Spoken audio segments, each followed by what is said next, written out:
زمارونو زمونږه ډیر خلک داسې دي چې هغوی په دې سوچ کې مبتلا دي چې موږ ته پریشانی ده او مولیانو نم تپوسونه کوي یاره ذهن مې پریشانه دی، ډاکټر لمزي یاره خوب د شپې نه راځي، پریشان یم، مالم شته، دولتم شته،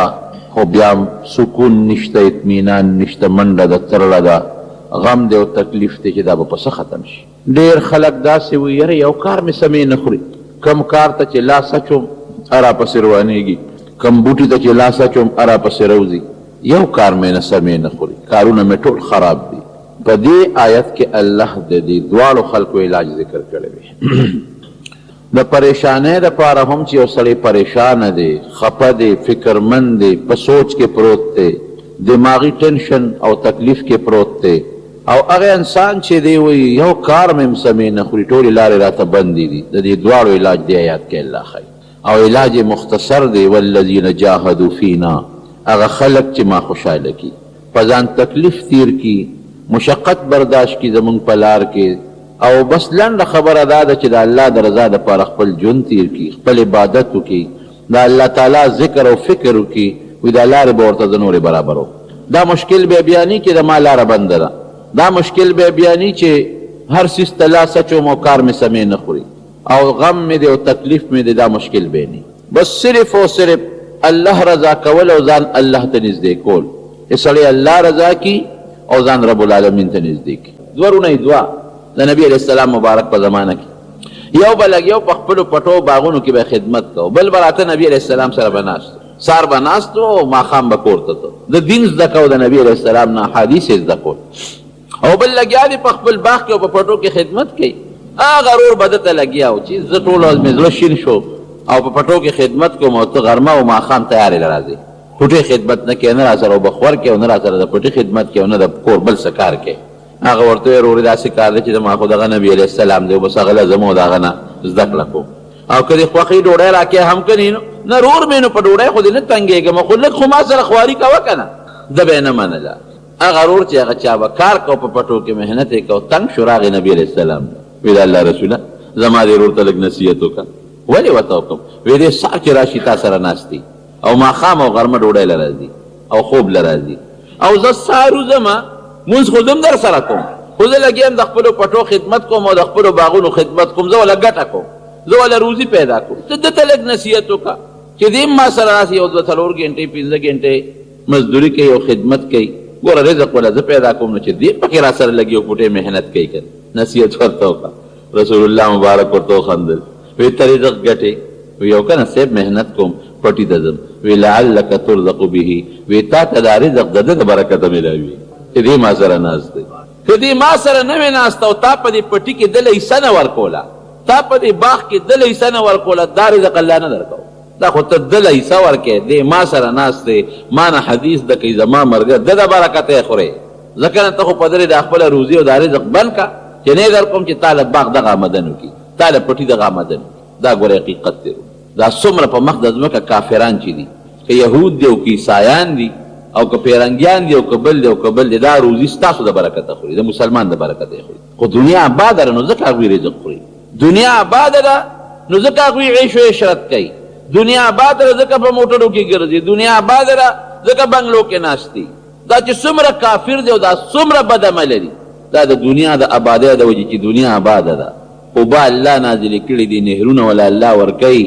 او دوی لګیا دي او خپل عیش و عشرت کې مبتلا دي. خو که مسلمان ختم شو دنیا به ختم شي، بیا به هغوی څه کوي؟ هغوی خو د دنیا د آبادۍ د وجې خوري، دنیا ستا د مخه آباده ده. رسول الله مبارک فرمایي لا تقوم الساعه حتى لا يقال في الارض الله الله، تر څو چې په مخ د ځمکه د الله نوم ویل کېږي نو قیامت به نه راځي، او چې د الله نوم د مخ د ځمکې نه ختم شو قیامت به راشي، دنیا به ختمه شي. نو د دنیا آبادي ستا د مخه ده او هغه د دنیا د آبادۍ د وجې نه خوري. نو که مسلمان نی دنیا ختمه شوه، کور چې سړی جوړوي نو دا چاله جوړوي؟ دا د ځان د اوسېدو د مږو دپاره نه جوړوي چې دې کې به مږي وي او په دې کې پیشوګان به وي او په دې کې به ځناور اوسېږي. دې له څوک کور نه جوړوي، کور خلک د ځان د سکونت دپاره جوړوي چې زه پکې اوسېږم. او د دې کافرو مثال خو د منګکانو او پیشوګانو ځناور دی. اولئک کالانعام بل هم اضل. قرآن کې الله په خپله فرمایي وایي دا خو چارپایان دي، او چارپایانو کې چې کوم خراب چارپایان او څاروي دي د هغې نه بدتر دي، د هغې نه بدتر. نو کور خو الله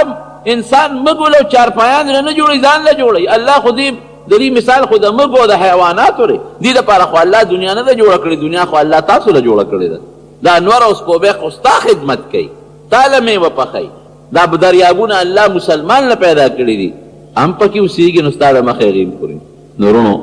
مسلمان چې کلم په پریشانۍ کې مبتلا شو کلم په تکلیف کې مبتلا شو بس الله دې یادوي او چې الله یاد کی دنیا به ملاخه کوي او آخرت به ملاخه کوي زړه ته به تعالی پټ پټ سیزونه راولي پټ پټ سیزونه به الله تعالی دې زړه ته راولي دې زړه ته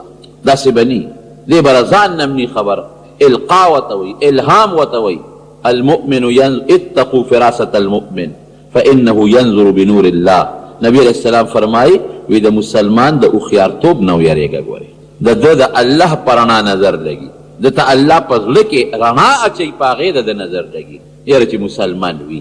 او بیا د دین کارونه د دنیا کارونه نه ولا سه الله سمای د دین کارونه زمونږ یو استاد د حدیثو تیر شوی دی زمون خدا استاد دی خو بهر کې مولانا ادریس کاندهلوی رحمت الله علیه داغه متعلق داغه یو شاګرد نه یو عالم نه مې اوریدل د حالانکه د حدیثو ډیر لوی استاد او ډیر کتابونه لیکلي ډیر لوی او مضبوط کتابونه لیکلي په حدیثو کې په تاریخ کې او په دارالعلوم دیوبند کې استاد پاتې شوی دی نو چې دارالعلوم دیوبند کې یو سړی استاد پاتې شو نو هغه معمولی سړی نه او د لوی علماء کرام استاد دین کې ډیر ماهر په دنیا کې هیڅ تجربه نه وي زوی به ولرا هغه به ورته بابا سیکل کې تیل خلاص شوي دي پیسې راکړه ماشومان خو هر قسمه نو پیسې به ترې واخېستې سهار به بیا راغی بابا تیل خلاص دي سیکل کې نه پیسې راکړه نو یو ځل یې چا ته تپوس وکړو وایي دا لږ خو ما نه ډېرې پیسې اخلي وایي دا په سیکل کې څومره تیل دروځي لګي شاګردان دوی صاحب سیکل دی وی او وی پای کې خو تیل نه لګي وایي دا ځناور خو ما له روزانه را منډې وایي او پیسې خلاص شو تیل خلاص شو پیسې راکړه چې په دغه کې واچوم تیل په سیکل کې واچو ګوره په دنیا دومره نه پوهېدل او ګړی دا اوس خو اټومیټک ګړی دی د ګړی په چابۍ نه پوهېده نو طالب له به ګړی ورکړه وي دا ګړی خو درېده نو هغه به ول هغه پیچ ته وکړه چابي به ورکړه روانه به شو په دغه نه پوهېده چې ګړی کې ودرېږي دا به په څه روانېږي په چابۍ تاولو نه پوهېده او دین ته وګوره چې کې به ناست د احادیثو درس ته نو دا لکه دریاب غوندې به بهېده باباجي زمونږ خبره کوله وي شاه صاحب رحمت الله علیه انور شاه کشمیري صاحب یو ځل په درس کې وی چې د غنم دا اونه به څونه د غنم اونه دا به څونه وي موږ ته چې صاحب د غنم خو اونه نه راکوټې بوټې وي لوی وي وی ښه وی دی چې ګینې دا به ډېره لویه اونه غټ غټ خاخونه به لري دومره د دنیا تجربه نه وه بس جومات و مدرسه وه او طالب او درس او په دین کې شاه انور شاه کشمیري رحمت الله علیه چې الله تعالی هغه له کم پوی او کم علم او کم حافظه ورکړې وه مولانا شمس الحق افغاني رحمه الله چې کم زمونږ د دې وطن فخر دی حقیقت دا دی او د دې خپل وخت د هغه په زمانه کې یو ډېر لوی عالم و چې د هغه نه لوی عالم بل نو په دارالعلوم دیوبند کې چې یو سړی شیخ التفسیر نو اندازه لګوه او زمونږ د کلي نه زمونږ د علاقې نه زمونږ د دې وطن فخر او عظمت هغه یو ځل میلمانه راغلي وی تا سره صاحب یو کتاب دی راله راکړه ما ته دا جاوید خبره کوله الله دې وبخي جاوید دې الله وبخي ډېر ښه انسان وحید الرحمن جاوید ابو سره ناسته پاسته ډېره کوله نو وی چې کسان میلمانه ولا راغلي اوس پروفیسران مو چې صاحب تاسو یو کتاب دی مونږ یې کوم کتاب پسې وی چې الزمان والمکان زمان او مکان په هغې لیکلی دی دا کتاب افغاني صاحب خو عجیبه سړی وی تاسو په هغې پوهېږئ پې وی ټول میلمانه غلي شو هغې علما وی نن سبا خو زه داسې ملا نه یم چې په هغه کتاب دې پوه شي په هغې څوک پوهېږئ نه تاسو نو ما نه ولې اخلئ ما ضایع کوئ وی هغه میلمانه خو لاړل کتاب یې ورنه کوي موږ دې زپوس وکړو چې صاحب دا څه کتاب دی وی دا زه یو ځل موږ ته شاه صاحب رحمت الله علیه چې انور شاه کشمیري هغه تللی و چې ته سعودي عرب ته حج له تللی هلته کې په یو کتابخانه کې یو کتاب کته ګوره د حافظې ته ګوره وی کتاب یې په هغه کتابخانه کې وکته وی چې د حج نه څنګه راغې وی موږ طالبان یې راجمع کړو چې هلکه یو ناشنا کتاب مې ولیده او صرف یو کتاب دی بل ونه ګنې ما ځان سره راوړه او یو عالم سره په یو کتابخانه کې پروت خو ما مطالعه کوم مې کته او یاد مې کړ یو ځل کتو سره بیا یاد نو تاسو کښېنئ زه درته املا وایم ولیکئ وی موږ قلم او کاغذ راواغېسته او هغه په کاغذ باندې ولیکه هغې کې څه د الله تعالی د وجود او د الله تعالی د یووالي او د دې کائناتو دلایل او څه فلسفي غټ کتاب دی وی هغه موږ قلم کاغذ راواغېسته او موږ ولیکه او هغه راته خپله املا وویله واقعي ناشنا کتاب د الله تعالی په وجود دلایل او د الله تعالی یو د پاغې دلایل او د کائناتو فلسفې دا یو عظیم مضمون والا کتاب وي موږ ځان سره ولیکو بیا چې زه کله قلات ته لاړم او هلته کې وزیر شوم وی هلته یو سړی ما له راغی ما ته وی چې زه له دعوت کوم ما سره ډوډۍ له لاړ شو وی هغه چې کوم ځای راته هغه خو نو په هغې کې هغه څه په غرونو کې او په اس پام په هغې کې مزل و وی ما ورته چې زه خو دومره نشم تللی وی یاره د ما نور څه غرض نشته خو زما د پلار مړ دی هغه مولا او د هغه کتابخانه ده ادله درکوم ځکه مونږ امیان یو مونږ په کتابونو نه پوهېږو نو تا بوځم او ډوډۍ به هم در سره وخورې او دغه کتابخانه درکوم وی ما چې یاره واقعي کتاب خو قیمتي څیز دی وی ورسره لاړم وی هغه ځای داسې بیرته په غرونو کې وي په اسم پکې مزل وي په هغې پکې لاړم وی چې لاړم هغه کې ډوډۍ مو خوړه او کتابخانې ته یې بوتلم چې مولانا صاحب دا کتابونه ځان سره واخله دا زما د پلار دی وی چې کتاب مې لومبې وکت نو حقه کتاب و هغه زمان و مکان وی ډېر زیات خوشحاله شو کوم کتاب چې حضرت شاه صاحب په مکه شریفه کې کتلی و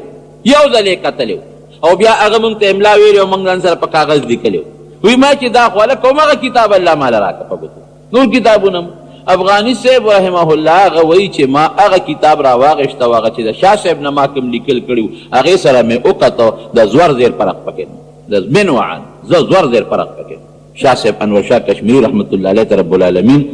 دومره لوی علم ورکړو دومره مضبوطه حافظه الله ورکړي یو ځل کتاب ګوره او کوم کتاب چې په مولیان نه پوهېږي او هغه بیا داسې یادوه چې دا زور زیر د اصل کتاب سره فرق دی لیکن وی د غنم داونه وی دا سونه ده د غنم به سونه ونی دا ورته پته نه وه د دنیادارۍ نه وه خبر او که کم سړی بیا الله ته نږدې شي او د دنیادارۍ کار کوي نو دنیادارۍ کې مطالعه لڼ سیده کوي ګورې الله پاک چې څوک د الله شو که نه من کان لله کان الله له څوک چې د الله شو الله د هغه شو امام ابو حنیفه رحمت الله علیه د هوښیارتوب چې دی دا جدا شی یو د دنیا هوښیاره ده د دنیا به مړه څه هوښیار قسم دې داسې خلک درته وښیم چې د پیسو هغه په شمېر باندې نه پوهېږي د حضرت موسی علیه السلام مور بل مثال ده د موسی علیه السلام مور چې کله فرعون هغه خپل خلق لیږل فرعون خپل خلق لیږل وي ماشومان راولئ چې کوم هلکان پیدا کړي جلالو فیصله کړې لیکن موسی علیه السلام پیدا شو مور سره غریب سره فکر دی چې یا الله د سره به څه کوم اوس دا خو اوس که د فرعون لښکر راغی او خبریږي نو دا ماشوم رانه بوځي ولالی دی نو روایاتو کې راځي چې دا چا ورته الی فرعون ته چې پلانکي بني اسرائیلو پلانکي کور کې ماشوم پیدا شوی دی چې څنګه هغه دغه راغلله هغه کاردار نو دې تنور بل کړی و او اور یې پکې بلو الله ولا بلکل دماغ له سلب کړل لکه انسان لیونی نشي د موسی علیه السلام د مور ماشوم یې راواغېد په تنور کې وغورځو موسی علیه السلام یې تنور کې وغورځو اورونه کې لکه ښځه چې لیونی شي نو لیونیان خو په ځان نه پوهېږي هغې راله لوی ماشوم دا ها کوي او غږم نه کوي نو زه خدای ته عقل اغشتی دی یو کوټه ګوري بله کوټه ګوري بل ځای ګوري اوس په تنور د چا خیال لري چې ماشوم به لا تنور کې پروت دی لاړل بار ته ووتل تاسو راته ظالمانو دروغ وی ماشوم خو نشته چې بار ته ووتل د دې عقل بیا الله واپس کړ چې واپس یې کړې چې ګوري ماشوم مې څه کو هغه تنور کې غورځولی دی ورمنډه یې کړې موسی علیه السلام یې تنور نه راواغې چې الله تعالی پې هغه اور ګلې ګلزار کړی لکه څرنګه چې په ابراهیم علیه السلام الله اور ګلې ګلزار هغې ته بیا چا هلوی چې هغه ماشوم خو دا چل ورکره کور کې دی قرآن حکیم کې الله تعالی فرمایي چې ما د موسی و اوحینا الی ام موسی د موسی علیه السلام مور ته ما وحی وکړه نو ښځې ته خو وحی نه کېږي پیغمبره خو نه ده الله وله ړکې دا واچو ړکې چې ته یو صندوق جوړ کړه ماشوم پکې بند صندوق یې جوړ کړه ماشوم یې پکې بند کړه او یې دریاب کې وغورځوه صندوق یې دریاب کې وغورځوه عقلمن انسان دا کوي سوال نه پیدا کوي دا چې پوره د هغه یقین نی دا چېرته کوي د خپله لاسه ماشوم رالم او بکس کې اچوم او دریاب کې غورځوم دا خو چې د الله پوره رابطه ورسره نی او د الله په ذات یې پوره یقین نی د الله په خبرو یې پوره یقین نی دا کار څوک نشي کولی زه دا خو لکه د فرعون رانه یو پته لګي یو بیسي وکړه به یو نسي وکړه حلال به کېږي نه وکړي او که وړي حلالي زما د سترګو نه پناه به حلالي او دا خو یې په خپل لاس اخلي او په صندوق کې اچوي او دریاب کې غورځوي لیکن پروردګار څه چل کوي وایه ماشوم لور ته یې ویې ته دې صندوق سره زه بچې چې څه چل به کېږي زما د دې زوی هغه صندوق سره روانه وه صندوق چپې وړو وړو وړو د فرعون محل ته وله بیله شوې وه او هغې محل ته صندوق ورسېد هلته کې لګیا ده د هغې وینځه ده لونه دي هغې وینځي دي هغې لګیا دي لوبې کوي صندوق لید اوچتې کو چې ویې کته پکې خشته ماشوم پروت دی الله د فرعون کور ته ورسو دشمنو په مستقبل کې د فرعون تربیت الله د فرعون د لاسه واخیست دا د موسی علیه السلام د مور د زړه ته الله تعالی القا وکړ والذین جاهدوا فینا لنهدینهم سبلنا وان الله لمع المحسنین. که د دین کار کې ته پریشانی رااله، که د دنیا په کار کې ته پریشانی رااله، او یا دا وی چې زه هر کار ته لاس اچوم او لارې مې بندې دي، یاره کم کار چې شروع کوم، کم تجارت شروع کوم تاوان دی، نو الله دې هیر کړی دی، الله دې هیر کړی دی. بس د الله تعالی ذات کې مشقت فکر شو، کوشش شروع کا، الله مه هیروه، الله یاد کا، منځ ورله شروع کا، ذکر و اذکار کوه، لږ د شپې پاسه ورته لږ تلاوت شروع کا، او الله نه ته امداد وغواړه په دې خپلو کارونو کې. ته ګوره چې کار دې سمیږي او که دې نه سمیږي، ته ګوره چې ستا پریشانۍ ختمېږي او که پریشانۍ نه ختمېږي. داسې خلک درته وښیم چې د خبرو په چل نه پوهېږي، او که دولت ته دې ورته وکتل نو دومره به یې دولت وي چې هغه د شمېر نه زیات. دنیا په عقل نه ده، قمقل خلق په خدای یقین کوه چې د خبرو د کولو شان به ورسره نه، یو خبره به د انګا کوي، یو بله به د بنګا کوي، خدای نه به غول جوړوي او د دولت په اندازه نه لګي. او داسې هوښیاران درته وښیم چې سړی ورته حیران وي چې خدای پاکه دا د لقمان حکیم زوی د کوم ځای نه راغلی دی، دومره هوښیار، او رودي به مخکې او دی به ورپسې وي، درک به نه دی. د دنیا تعلق د هوښیارتیا سره نه دی او د قمقلتوب سره. کم عاقل عاقل اعیت مذاهبه وجاهل جاهل تلقاه مرزوقا. عاقل بی د روزې لارې به تنګي، او جاهل ناپویه بی او داسې په روزه کې به غیب ناسي چې دومره روزي به چا سره ني. هذا الذي جعل الاوهام حائرة وسير العالم النهرير زنديقا. دې خلک حیران کړي دي چې خدایا هغه ناقصه قمقل بې وقوف او مال ته وګوره، او د هوښیار او بې ماله ته وګوره، او چې کم سړی ډېر په دین کې په دنیا کې عقل چلی هغه نه اکثر زندیق جوړ شي. اوهو هغه له دې څه ورکړي دي قمقل له د هوښیار له خو هېڅ هم نشته. نو د دنیا تعلق ګورې د عقل او د پوهې سره نه دی، د مال تعلق، او د دین تعلق د چا سره دی رونو؟ هغه د پوهې او د عقل سره. چې دنیا پرېږدي او دین لځي، خلک د دنیا روزګار کوي او ته جومات ته راځي الله یادی، خلک د شپې خوبونه کوي او ته په نیمه شپه پاسې او ذکر کوي او الله یادی. د هوښیارتوب غواړي، دا په هوښیاره کې. د امام ابو حنیفه رحمت الله علیه ډېر عجیبه هوښیار انسان، په دین کې هوښیار و. بیا ما تا ته وایي چې دنیا ته یو سړی متوجه شي که نه، نو دنیا مرله الله سموي، دغه انسان ده. د هغه دنیا م الله دونه سمه کړې وه چې په بغداد کې 19 مدرسې به یې چلولې، 19 مدرسې به امام صاحب چلولې، او د دې 19 مدرسو د استادانو د طالبانو خرچه ټوله به امام صاحب د جیبه ورکوله. دومره مالدار الله ولا دولت هم ورکړی، د کپړې سوداګري به یې کوله. نو یو ځل د هوښیارتوب پورې ته وایم، یو سړي سره روانه وه، هم عالم و، داسې نیمچه غوندې موله و، د هغه امام صاحب سره روانه وه، خامخا د چا څوک بدي شي،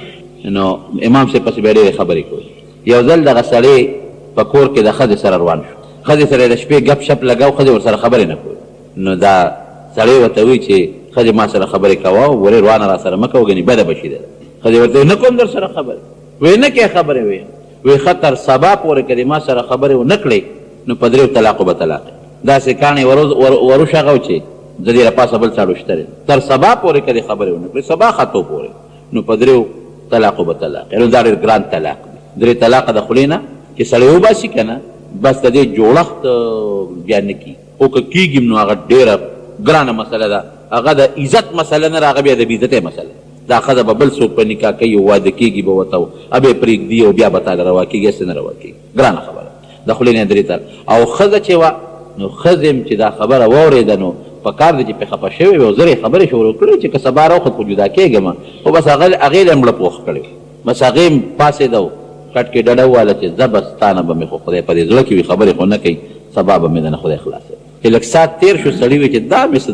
غول د خولې نه ودوړول، دا مې څه وویل. دا ګوره دا طلاق چې سړی ورکړي که نه، بیا وروسته په مولیانو ګرځي، کله یو لدي او ورته مسله وکړي، بل له لاړ شي او ورته مسله وکړي، مقه یو ټکې دی ګرځي که څه لوبه پکې روبایي، لکه نېکبخته نو مخکې به یې سوچ کړی و که نه. او موږ له بعضې راشي، یاره صاحب نو په غوسه کې ډېر سخت غوسه وم، نو مې چې ته خوشحاله او ښځه دې خوشحاله او یو بل سره ډوډۍ په میز ناست او چرګوټي خورئ، نو په دغه کې خو څوک چاله طلاق نه ورکوي. طلاق خو د خوشحالۍ نه څوک نه ورکوي، خو چې غوسه شي نو طلاق ورکوي. دا خیال شي ګنې په دې غوسه کې به نه واقع کېږي، ډېر سخت غوسه وم، نو غوسه مې نو ګزاره په ځان برچک لګولې وکړه، ښځې له طلاق ورکړه، ولې برباده کړه، سره د بچي دې غرق کړل. دا ګوره ډېر ګران کار دی، الله دې مسلمان وساتي، ښځو سره ګزاره کوي. نبي علیه السلام فرمایي وایي دا ستا په لاس کې قیدیان دي. دا زه نه وایم، ګوره رسول الله مبارک فرمایي دا ستا په لاس کې قیدیان دي. که ته ورته وایې پلار کله زه ځي به کوی نه ده نه به ځي، که ته ورته وایې چې دا جامه واچوه نو وابچي، او که ته وله نه راوړې نه به یې چي، که ته ورته وایې چې هلته لاړه شه نو لاړه به شي، او که ته ورته وایې مه ځه، هن عوان بین فی ایدیکم. نبی علیه السلام فرمایي ستا په لاس کې قیدیان دي، جعل الله تحت ایدیکم جعلهن الله تحت ایدیکم الله ستا د لاس لاندې کړي دي نو ګزاره ورسره کوه او پیدا د کچې پختې نه دي که ته وایې چې دا غلطي کوي او دا روانې ولې کوي کچې پختې نه پیدا دي ګسې نه او په ګسه پختې کې د بره پختې نه پیدا دي چې ټولو کې کږه پختې ده نو چې کار کوي خامخا به کوږ کوي او که ته وایې نبي علیه السلام فرمایي دا د هغه د الفاظو معنا کوم که ته وایې چې نه خامخا به نیغ کار کوي نو پختې چې نیغې نو کسره نو ماتې به پختې چې نیغې ماتې به نو که ښځې باندې نیغ کار کوي او خامخا نیغې نو کثرتها طلاقها بیا به پرېږدې نو بل علاج پرې نشته نو نبی علیه السلام فرمایي ګوره دا د هغه الفاظ دي چې ښځې نه به کار اخلي خو کوږوالی به پکې په پخپله فرمایي نو زمونږ خلک د ښځو په معمولي خبره هندګولي کې مالګه زیاته دی کړله او ما خو دا ترکاري و تا خو دا پخه کړه او ما ته دې بستره برابر نه کړه ما له دې په وخت څادر رانه کړه 3 کاڼي ورشغئ دې نه ځان ساتی خطرناک شی دی او ستا نوم هم پې بدېږي ګوره دې انسان ته یو سړي ته کله طلاقي وي نو وجني دی دا سړي نه خو طلاقي جوړ شو بهر کیف نو خولې نه خبره وختله نا ښځې ته کېناسته ورته ویې ښځې چا به خبرې شروع کوه ګوره سبا به روخېږي او که سبا راوخته نو 3 طلاقه مې ویلي دي بیا ګوره علاج نه کېږي ښځې ورته په خولې لاس یې ښودلی لاس ورته ښودی چې دا خپل کار کوه خبرې نه کوم چې دنه ونه شوه دا زور او غوبل نو مینتونه یې شروع کړل مینتونه چې ښځې بچي به څه کوي او ته به څه کوې زه خو به بله ښځه م وکړم خو ته به څه کوې سوچ وکړه قمقلې ګورې خبرې شروع کړه هغې یې اړه پخ کړی و هغې ویې چې مامو ته بیا دې مو ته بس په خولې لاس کېښود چې زما غم مه کوه اوس د ځان غم کوه بس خدای به مې تا نه سبا که خیر خلاصوي وړه کې وي ده سره خبرې نه چې دی پوه شو چې اوس خو ښځه خبرې نه کوي نه په مینت رضا کېږي او نه په زور کېږي او نه په بل څه کېږي او که سبا راوخته قصه جدا کېږي نو چې نظر یې واچو چې مسله به راله څوک سموي نو امام ابو حنیفه رحمت الله علیه خو مشهور په کوفه کې هغه پسې منډې کړي نیمه شپه دروازې ورته وډبوله امام صاحب دغه وخت تهجد له پاڅېدل څوک یې پلان کې هغه ته خو پته و چې ټولو دې ما پسې خبرې کوي او زما بد وي څه بیا څه پسې راغلی وی صاحب یو مسله راته پېښه ده هغې پسې راغلی وی څه راته پېښه ده وی دقسې چل دی علما خو ښه خلک دي زمړه وي څه نشته کور کښېنه زه درځم کښېنه زه ښځې سره خبرې کوه زه درځم دی چې کور ته لاړ لږ ساعت تېر کړه ښځه خبرې نه کوي نو بیا را منډه یې کړې وی چې امام صاحب خدای ته وګوره سبا را نږدې شو او ما خو 3 طلاقه ویلي دي که سبا راوخته او تا خبرې ونه کړې نو په 3 طلاقو طلاق یې نو دا خو که سبا راوخته او دا ځناوره را سره خبرې ونه کړي خو دا به بیا به څه کوم امام صاحب ورته ویل دا خدای بنده کښېنه الله به خیر کړي دا ته ځه دی راغې کور ته زه درځم چې لږ ساعت تېر شو رڼا ورو ورو زیاتېږي سبا خو لا نه دی ختلی نو د بیا تنګ شو ښځې ته جرګې هم کوي په خپو مله پرېږدو مینتونه هم ورته کوي د داسې سړي به د ښه اخلاق هم بیا خوښ شي پوره بدماش بی پوره بدماش بی خو چې ګیر شو که نه نو بیا داسې د ښه خوی خاوند ته جوړ شي که نه بیا ملا ته هم مینتونه کوي جرګې کوي بیا ښځو له هم په خپو پرېږدو هر څه کوي د بد سړي وي د ښه خوی به که نه هغه ښځه ورسره خبرې نه کوي خوند نه کوي چې خبرې ورسره نه کوي دی بیا تنګ شو امام صاحب پسې امام صاحب د خدای خاطر کې دغه سبا د خو 15 منټه نیمه ګنټه پاتې ده او راشه ګنې قصه مې خلاصېږي او که ته راسه نه کوې نو مې پوه کړه امام صاحب یې ښځه چې توب نه ځان ساته مو چې دا قمقل دی ټیک ته که دنیا سره تعلق نی نو قمقل به په دنیا کې خو دین کې به هوښیاري او که دنیا سره تعلق و بیا به ګورې په دنیا کې هوښیاري اتقوا فراست الموت امام صاحب ورته وایي ځه هغه پوه چې دا خو واقعي ښځه خو ناقص العقل او ناقص الدین د عقل هم کم دی دین هم کم دی نو ښځه خو دې وخت کې په جذباتو کې ده او که ښځې خبرې ونه کړلې او جدا شوه نو واقعي د ښځې لپاره مصیبتي سبب یې بل څوک په نکاح اخلي یا به نه اخلي سړي لپاره مصیبت شو بله ښځه پیدا کېږي که نه په ګناه کې به مبتلا شي او دا یتیمانان دا ماشومان به څه کوي دا بیا لوی غم چې دشمني جوړه شي په طلاقو کې له 2 خاندارونو بیا اکثر سبا ته داسې نیمه ګنټه 20 منټه پاتې وي امام صاحب ورته ځه ته ښځې سره کښېنه خبرې ورسره کوه هغه یې کور ته ولېږه امام صاحب جومات ته راغی او په جومات کې بانګ شروع کړ الله اکبر الله اکبر امام صاحب په خپله بانګ وویل خو چې بانګ یې شروع کړ د ښځې خو یقین راغی چې سبا خو راوخت ځکه بانګ خواله ویلې کېږي چې سبا راوخېږي سړي ته یې ویل اقه دې خدای دنه خلاصه کړمه سبا راوخته امام صاحب ول اواز ورکوي نیمه ګنټه پاتې ده سبا نه مخکې دې خبرې وکړې نیمه ګنټه 20 منټه ټیم پاتې دی ما خو د بانګ مخکې وویل سبا نه مخکې دې خبرې وکړې تا خو چې سبا نه مخکې خبرې ونه کړي نو طلاق یا مخکې تا خبرې وکړې دا ګوره هوښیارتوب دی قیاست او هوښیارتوب خیال دی راغی ومن اعرض عن ذکری فان له معیشة ضنکا قرآن کې الله فرمایي زمانه چې څوک غافله شو ژوند به تریخ کوم زموږ ژوند تریخ دی که نه الله رانه یېروي لمانځه په وخت کې دنیا پسې منډه دا اودس په وخت کې دنیا پسې منډه هلکه د شپې به څوک پاسي دا بخور د شپې څوک پاسي دا سار مونځ به څنګه کوم وختي به پاسمه دا سار چې د ډیوټي دا وختي ولا منډه وای دا پېښور ته چې سار وختي پلان کوته ولاړې نو دا د دنیا کار دپاره بیا خو پرېږده الله دپاره نه پرېږدي زمارونو بس دا حل شو څه قسمه پریشاني درته راله الله ته ودرېږه مونځ ورته کوه ذکر و اذکار کوه کوم کار دی بند دی چا پسې مه ګرځه او کوم شي ته لاس اچې او هغه در پسې راخیږي هغه کارونه نه سمیږي الله ته رجوع کا الله یاد کا د الله دین کې سوچ فکر وکړه ذکر و اذکار وکړه نفل شروع وکړه تهجد شروع وکړه ته ګوره چې کار دې سمیږي او که نه سمیږي زمونږ په دې مسلمانانو دې وخت کې یو لوی مشکل راغلی لوی امتحان دی زمارونو ورشه وګوره سوات کې وګوره په وزیرستان کې وګوره په افغانستان کې وګوره په عراق کې وګوره او بیا دا نور ملکونه به پرېږدو خپل ملک ته به وګورو مسلمان نن د الله تعالی په یو لوی امتحان کې ګیر دی دو امتحان کې په خدای یقین او دا یو سړی نه وي چې پلان کې ګیر دی پلان کې هر سړی ګیر دی هر سړی ګیر دی په مصیبت کې ګیر دی ولې الله نه مونږ لرې ورو الله ته که مونږ نږدې شو او ځان هم الله ته نږدې کړو ځکه لکه د فلسطین مثال اوس هم ورکوم چې فلسطین څومره د یهودو له لاسه دغه فلسطین مسلمانان برباد شو لیکن ورونو که تاسو ګورئ ما کره خو الحمدلله نه ټي وي شته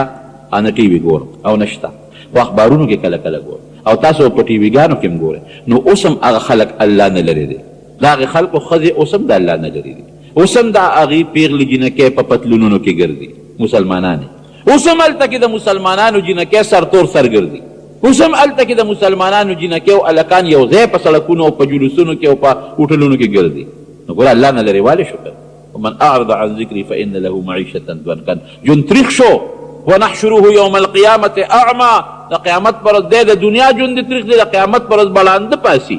د قبر نه قال لما حشرتني اعما وقد كنت بصيرا زه خو بینا هم په دنیا کې دا ړوند دی ولې الله پاسولمه وی اتا هلته زه ير کړی نن به زمانه ته ير غټ څیز دا دی چې مونږ الله ير کړی دی الله نه ځان لرې کړی دی که مونږ الله یاد که نو الله فرمایي نبي علیه السلام حدیث قدسي دی چې ته الله ته یو لیش نږدې کېږي الله درته یو ګز را نږدې کېږي او که ته الله ته پرورو په قدمونو ورځې الله تعالی په منډه راځي نو مونږ الله ير کړی دی په واده کې شیطان خوشحالو الله م ير دی په غم کې شیطان خوشحالو الله م ير دی د دنیا په کاروبار کې الله ير دی شیطان خوشحالو په تجارت کې مال ګټلو کې په عبادت کې بیا مونږ شیطان خوشحالو الله م ير دی مونږ په هغه طریقه نه کوو چې کوم د نبي علیه السلام مبارکه طریقه ده دین پسې زمونږ خبرې دي عالم پسې زمونږ خبرې دي تبلیغي پسې زمونږ خبرې دي نیک سړي پسې زمونږ خبرې دي شیخ سره ګیرې پورې پسې زمونږ خبرې دي پټکي پسې زمونږ خبرې دي چې څوک د نیکۍ کار کوي او یو پوټې غلطي دي چې هغه پسې زمونږ خبرې جومات پسې چې څوک جومات جوړوي هغه پسې زمونږ خبرې د خپل دین چېرته ما په دنیا کې دا ونه لیدل چې یهودیان دې د خپل دین پسې او د خپل دین والا پسې خبرې کوي عیسایان مې چېرته ونه لیدل چې هغې خپلو پادریانو پسې خبرې کوي بلکې قدر یې کوي او مسلمان دغه کوي سپین ږیرې پسې مونږ خبرې کوو مشر سړي پسې مونږ خنداګانې کوو په لاره چې زنانه دي په هغې پسې مونږ خنداګانې کوو سکول ته که دا ماشومانې جینکۍ چې دا زما او ستا میندې لونه او خویندې دي هغې هم زمونږ نه په قلاره نشي تللی په موبایلو دا لوی مشکلات دي ما ته خو دا